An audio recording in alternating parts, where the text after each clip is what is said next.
8O16 અને 8O17 ન્યુક્લિયસોની ન્યુક્લિયોન દીઠ બંધન ઉર્જા અનુક્રમે 7.97 MeV અને 7.75 MeV છે.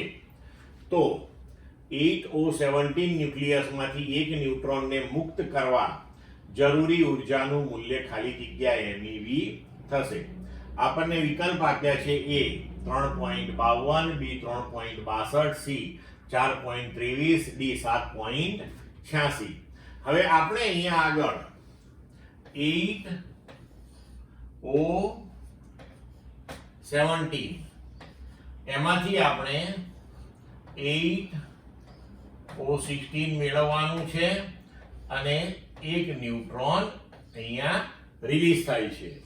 તો હવે જુઓ, ડાબી બાજુની કુલ બંધન ઉર્જા થશે 17 ન્યુક્લિયોન્સ, 17 ગુણ્યા ન્યુક્લિયોન દીઠ બંધન ઉર્જા 7.75 માઇનસ જમણી બાજુએ 16 ન્યુક્લિયોન્સ, તો 16 ગુણ્યા ન્યુક્લિયોન દીઠ બંધન ઉર્જા 7.97, એટલે કુલ બંધન ઉર્જા બંનેની મળી ગઈ અને એનો તફાવત થશે 4.39 MeV.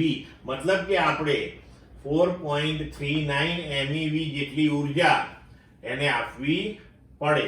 મતલબ કે આપણો જવાબ જે છે એ C થી એકદમ નજીક છે, એટલે C આપણે જવાબ આપી શકીશું.